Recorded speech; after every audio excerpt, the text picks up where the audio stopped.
So I'm gonna go ahead. Thank you so much.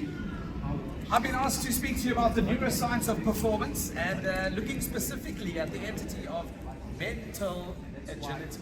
So when you think of the word mental agility, some of the first words that come to mind are, when you hear the word mental agility, any ideas?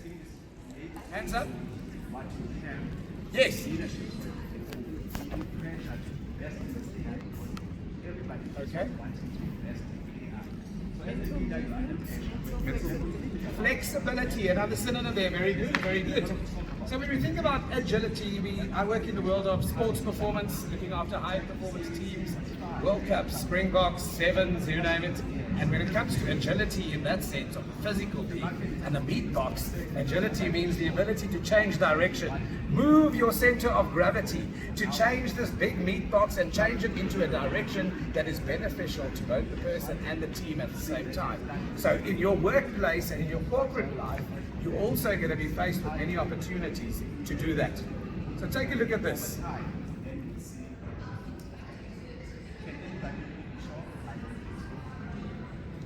Another issue when it comes to the ROI index.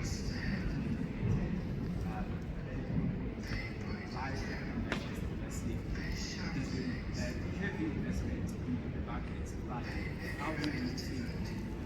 How will we see it? How we see the ROI? So the question then should be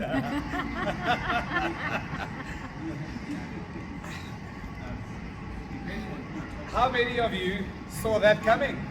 Who saw that coming? Hands up. I mean, you were expecting some really negative experience, but his perspective and the agility in his cognitive brain in terms of the Special Olympics took us down a different path.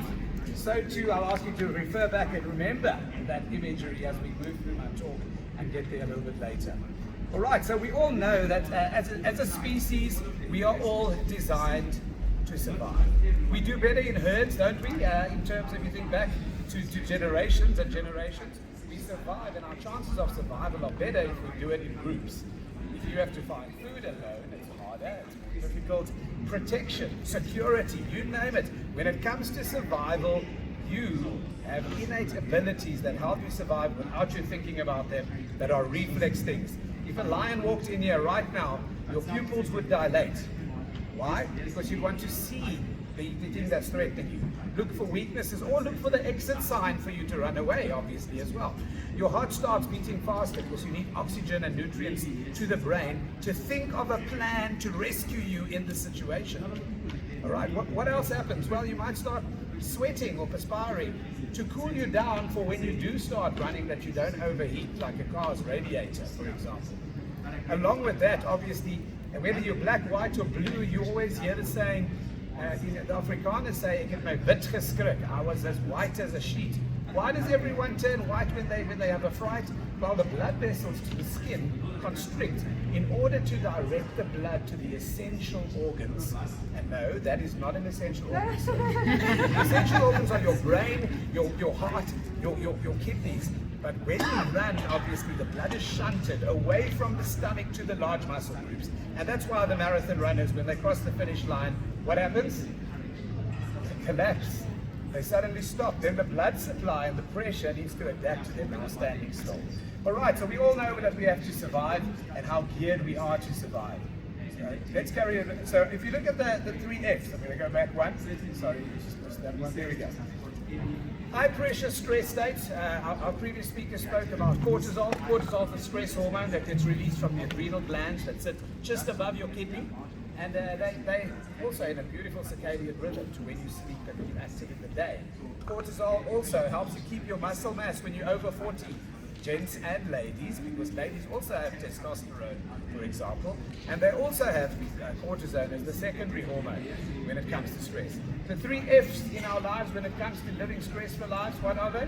Fight, flight, and freeze. Fight, flight, and freeze, your response in an emergency situation. So what happens is, I'm here today to speak to you about the brain on a brain-specific science and medical level. How do we get to a place where we stop worrying about just surviving and move to thriving, when we're in a constant state of high stress, high performance, pressure cooker, at work every single day. Then we go home, and at home it's exactly the same. Your children come home, and then you start unpacking those problems to solve. It feels like all you ever do is just listen to problems to solve. And people are specialists at problem finding, but very few people are actually interested in problem solving. That's what this is about, and that's why I want to talk to you about the neuroscience today, specifically about developing a mental agility that helps you become a better problem solver, innovative thinker, and a creative being. So it's not just about survival, it's about taking the brain to another level, obviously. So when you look at that picture, would you say there's some successful people on that? You recognize a few, I'm sure? Excuse me, I'm going to walk down here. Would you recognize there? Anyone? Nelson Mandela. Anyone else? Einstein. Brian Havana, Steve Jobs. Oh, Messi, some soccer fans in the house, of course. Einstein. Albert Einstein. So I'll ask you if they're successful. Sorry for that. Just a little ad break. But understanding that those people are obviously mostly successful, are they not? I changed the question. I asked you, look at that picture and tell me, are any of them significant? Are you reframing your approach and your filter to high performers and successful people?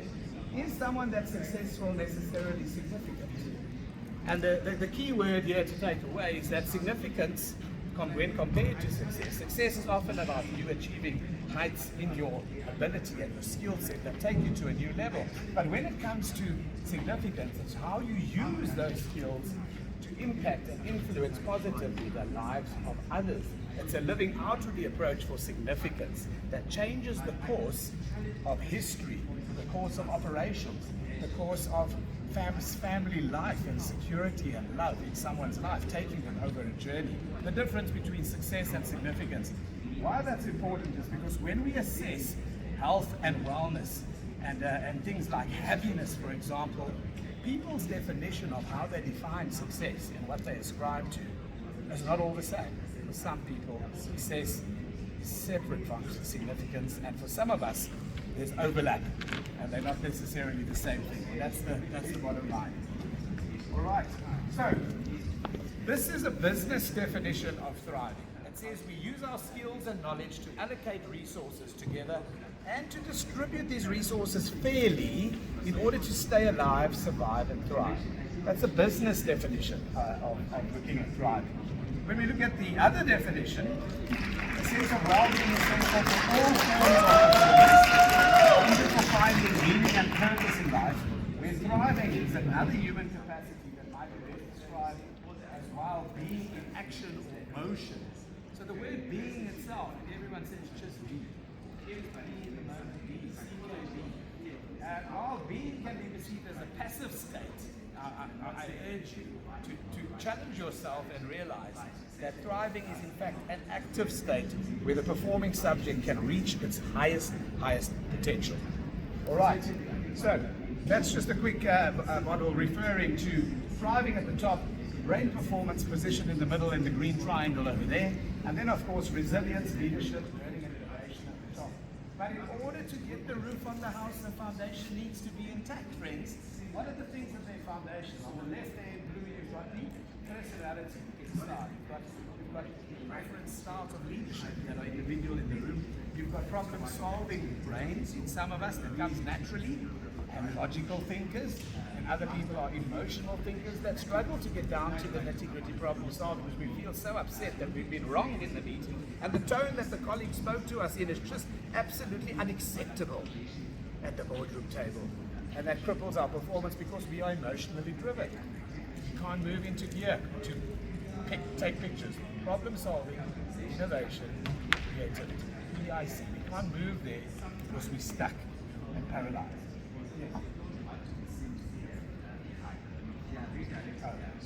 All right, so the third block at the bottom, talent, skills, and knowledge, obviously, understanding that everyone is geared with different talents, different skills, and different knowledge sets in terms of you executing when it comes to performance. So the brain, what does the human brain love in order to achieve and to perform?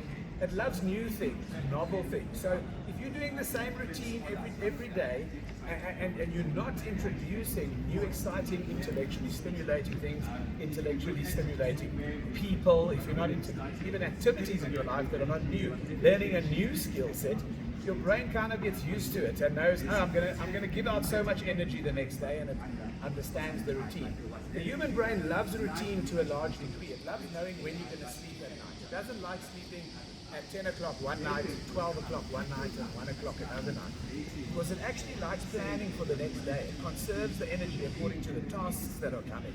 And a lot of us don't know the impact of reading, for example, a simple agenda for a meeting the day before activates your brain. And did you know that your brain is more active when you sleep than when you are awake?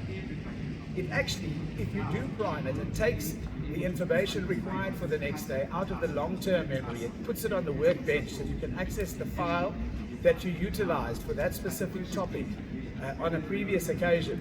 And there might be an emotional attachment to it, there might be a factual attachment to it, or a memory that gets jogged. And then it brings it forward and puts it on the table for you to use in the meeting, so you don't have to scratch your head and really struggle to get to it. That's what priming the brain does when you give it a chance, by reading your agenda beforehand. Anyway, so the brain also is tasked with fear and survival, which I've already addressed with you. And then benefit versus effort. It's always looking for a shortcut to achieve what it can achieve with doing the least amount of work. And the last thing, obviously, that you all know in this day and age when it comes to AI, tech, social media, is reward versus punishment. We become so used to immediate gratification, knowledge at our fingertips, information that's just freely available right there. And we're not used to taking the time of reading a book, for example, and finishing a book. You've even got apps now that summarize the books for you and give you just the key matter, so that you don't experience the full joy of the texture, smell, and calming down. But the rush is about the information, it's about the overload, not so? Reward versus punishment. And that you'll think of the dopamine hits that lead to gambling. And that's why in our society today we're struggling with immediate dopamine addiction in our children and in our own homes, when it comes to scrolling on the cell phones, when it comes to things like impatient communication strategies with our children, when they don't get what they want from you immediately, it affects their mood, it affects their tone, the communication starts changing. But anyway, I hope that gives you some context to the human brain. When we look at the brain itself and behavior, and I love your to behavior, there he is. When we look at behavior, just remember, all behavior starts with what you think. If you look at that triangle, that shows what you think leads to what you say and talk about. What you say impacts what you end up doing in terms of action and in terms of behavior. And what you do, you will be judged by your actions. That creates the perception around you, repeated behavioral patterns of how you are perceived. Does that make sense? Sometimes you desire a different behavioral outcome, and you need to adjust your first step, which is thinking. You've tried the same thoughts over and over, and it's not working, you're not getting it right. Like to start training, like to get fit in January, when all the active virgins are full at the start of the year. At the end of January, it's full. At the end of February, there's a 50% decline in people at the gym.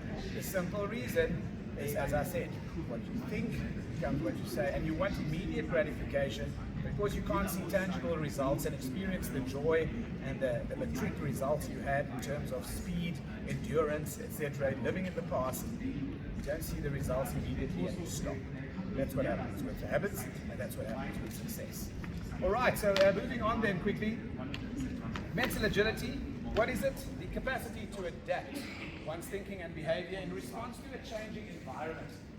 Cognitive flexibility is another word used in the literature similar to mental agility, meaning obviously exactly the same thing, playing a pivotal role in facilitating goal-orientated behavior.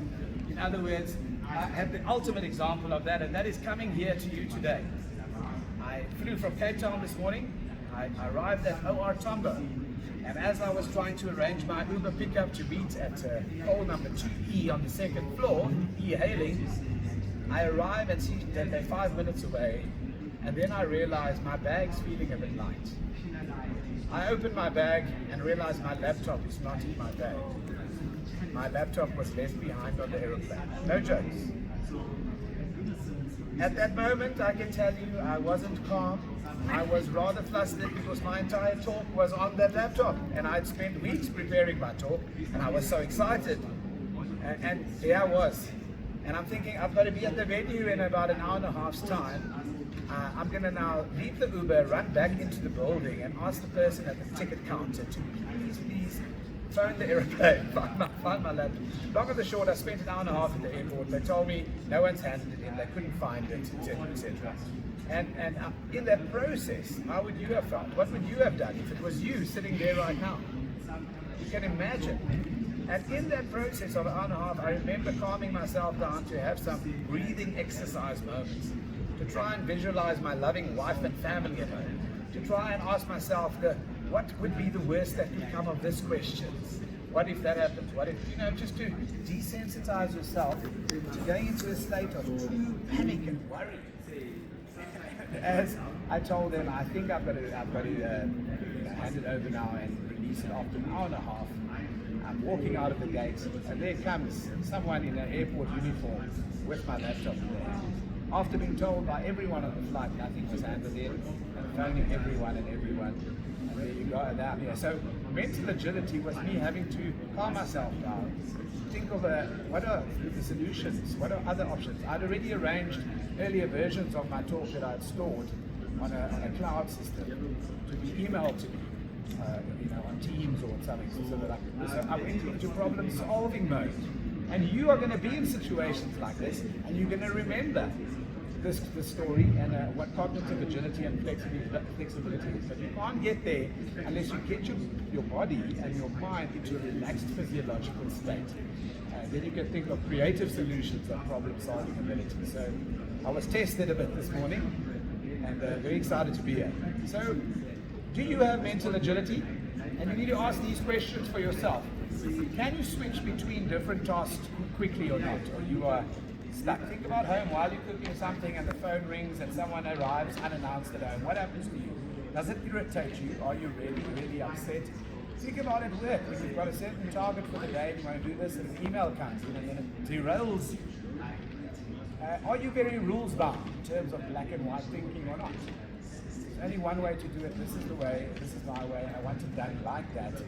There might be an easy way to do it, but I don't care. This one works for me. It's always worked for me, and I'm happy with that. And then the third one is perspectives and belief systems. So when it comes to mental agility, I think important from this study by Uden, that the things that help you obviously identify the key elements are things like the ability to shift your attention quickly, strategy updating. In other words, say that I had a plan to do this today. And another one was my son at school. My wife dropped my son off at school at 3 o'clock. At 4 o'clock, he wanted to be done with jogging and running and athletics training. And as the afternoon had it, she let him know that she can't make it to be there exactly at 4, only at 20 past 4. And then he said, then I just don't want to train, then I'm not going to do it. You might as well just come and fetch me straight away at 3 o'clock. The bottom line of this long story is the fact that sometimes we choose the nothing instead of realizing I can train 40 minutes of the 60, for example. Even if I don't get the full 60 minutes, and mom wants to come earlier, the 40 minutes is better than nothing. But the cognitive reframing that needs to happen and adapting that needs to occur for you to actually take something beneficial from these challenges that are going to present to you is very, very important. Think about the Springbok kicker as he's kicking for goals in front of 60,000 people. What do you think the thought must be as he goes for the ball, kicks, and it's pulled to the left? He says to himself within the first five seconds, that's going to be my worst kick of the day. He carries on with it. You see the ability of cognitive reframing. Instead of harboring on it and trapping you in that trap. All right, so here we go. So I've spoken about cognitive flexibility, cognitive agility, and then when it comes to resilience, I think you mentioned early on, we spoke about the ability to bounce back. What's different about the human species is that we learn from previous experiences and have that memory in terms of our resilience battle. there's a wonderful tool called a change biography. We spoke about journalism, breakthrough diaries, etc. A change biography means you recording something in a situation where you felt totally overwhelmed, where you didn't see an successful outcome, and where you journal or write that down as a specific example, so that when you are in a similar situation again, you can go back to your change biography, and it reminds you and empowers you to realize, oh, this feeling is familiar, this emotion is familiar, the feeling of loss of hope, which we touched on earlier on as well, is lost here. But you've got evidence. It's not just a thought, it's proof that you actually pushed through. It's proof that you've been there and had what it takes to show grit and resilience to get through something. That's what a change biography is, and a useful tool nonetheless. So, here we go. I'm going to summarize these in the next few minutes as we finish off. We've heard from you now about the rhythms of importance of sleep. So I'm going to run through the 4 pillars to summarize quickly. The first one is the rhythms in your life, and if you look at that, that's from Neurozone Global, a wonderful model of brain performance, which I particularly like. And when I look at this, for example, in green you've got all the basic drivers of brain performance: exercise, nutrition, sleep, and silencing your mind. When it comes to exercise, what do you need to know now? I've got 30 seconds with you per thing. So, high intensity interval training is the only type of exercise that has been proven to increase and to promote the growth of new brain cells because of a chemical that's released in the brain. High intensity means taking your heart rate up within a very short time to maximum heart rate within 30 seconds and keeping it there for a minute or two before bringing it down. Old people had a point when they said, sprint between the lampposts, sprint between this one and then walk and jog. And then sprint again. We used to call it Swedish fartlek in the day when we did athletics. So high intensity interval training. When it comes to nutrition, you've heard everything about nutrition, but what we do know now that we didn't know 20 years ago was that glucose is not the only fuel that fuels nerve cells in the brain, the neurons. Ketone bodies do just as well with less side effects to the rest of the body in terms of inflammation that glucose does. And that's why you'll see so many applications of ketogenic diets to epilepsy, for example, mood disorders. You also see the use of keto diets in people that struggle a lot with certain gut-related pathologies and inflammatory conditions in the medical world. And then sleep. What do I have for you for sleep? You need between 7 and 9 hours. Right, 7 hours, because your body needs 4 sleep cycles minimum a night to really flush the gutters. Your house has gutters on it with toxins, sand, and with weeds, and with all that. Your brain needs to do the same. If you don't get a certain quality of good deep sleep, for example, what happens is your brain can't flush those toxins if you aren't having enough sleep cycles. And that leads to other things that trigger the genetic predisposition to things like cancers and other medical autoimmune diseases. A lot of people didn't know about the gutter system of the brain, and that sleep helps that. So sleep also is there for body repair, it's there for memory, it's there for healing your immune system, and it's there to obviously promote concentration and so on. Silencing your mind, the other foundational driver is mindfulness. Selective focused attention. When you go to the toilet next time, I want you to sit on the toilet, look at the toilet roll holder, and remember that Dr. Green told you, right now, I'm not going to look at my phone, I'm going to look at the toilet roll holder, and I know while I'm looking at that, there are going to be other thoughts trying to capture my attention and steal my attention. But I'm not going to read. I'm not going to be distracted. Did I leave something in the microwave? Did I lock the car? Did I forget to pick the kids up, etc.? You choose to focus on that one thing, and it's a muscle that you train like you train any other muscle in the gym. You train the discipline in your mind in terms of your cognitive pathways, your neural wiring pathways, to in the middle of a crisis say, in this board meeting I can focus on problem solving and this current problem on the table. All the noise around me is now moved back. I'm here, I can focus. That is what mindfulness creates. It creates the ability for you to be present as well, and silencing your mind.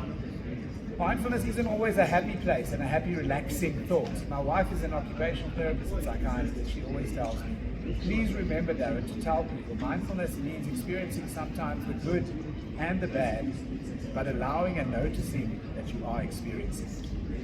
So I hope that helps. All right, and then I just want to share that with you. I've mentioned all those. The other things terms of the brain cycle that you need to know, your take-home messages is the social brain. I'm going to finish off with the social brain because I think it's the most important one. The social brain is run by a structure in the human brain called the amygdala. Can you say the word with me? Amygdala. Now say it like you've watched 50 Shades of Grey. Amygdala. Amygdala. Oh, I'm enjoying your amygdala today. The amygdala is a Greek word for almond or nut. And what that specific nut does in your emotional system and in the brain, what it does is actually help you attach a value to any situation. A dinner party, a date. While you're here right now and meet people in the foyer, when they come closer, you get a feeling as to whether they mustn't talk to me or I wouldn't mind talking to that person right now. The amygdala is geared to prime you as to whether something in your environment threatens your survival or not. It tells you to move towards something or move away from something. And it's an incredible part of the human brain that helps you do that. And it asks 4 questions. And if there's one thing you take away from today, I want you to remember these 4 questions. The first question it asks is, am I safe physically and emotionally? With me? The next question it asks is this one. Do I belong? Do I belong? Do I feel a bit out and awkward? The third one, the bottom right.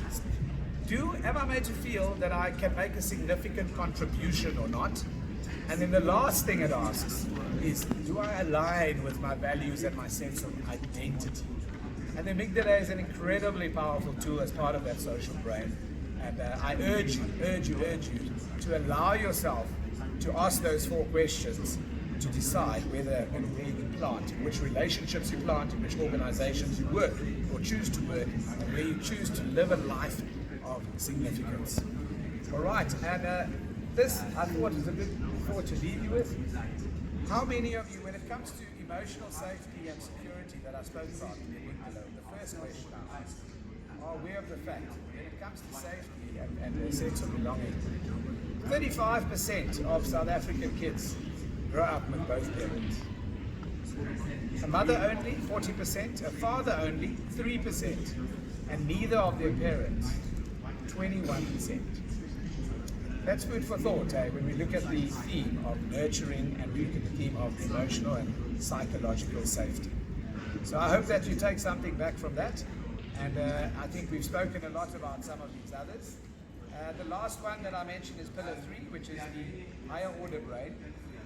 And the finishing thought there is that if you don't look after the basics that I showed you in green, the sleep, the diet, the exercise, the nutrition, and you don't look after the social relationship, spending time with like-minded people, limiting the time with your mother-in-law on the weekend, now I'm joking, with family members, setting good boundaries, etc., what will happen is you will struggle to go to that big higher order executive drivers, which is the PIC that I've discussed at length with you today. Does that make sense? Right, and the last pillar, ladies and gentlemen, is one called sensory integration, and it's something I want to just direct you with on that last slide. That highlighted tip over there says sensoryintelligence.com. Do yourself a favor, and when you've got time, log on to that website and do a free assessment of your sensory profile, because your sensory profile actually helps you identify why you can't move into thriving and high performance in certain environments. Are you a sensory seeker or avoider? Does it turn you on to go into a mall and see for sale signs? And when you smell the restaurant's food, does it make you happy? Or do you feel tired and want to leave after spending time walking through the mall, for example? Sensory profile. You could be obviously auditory sensitive, light sensitive, because bright lights could irritate some of you as well. But some people love it. And there's a spectrum that we all are on. And it helps us to adjust our workplace and our homes, and also choose the best times to be the most meaningful and happy to the people around us. Thank you very much.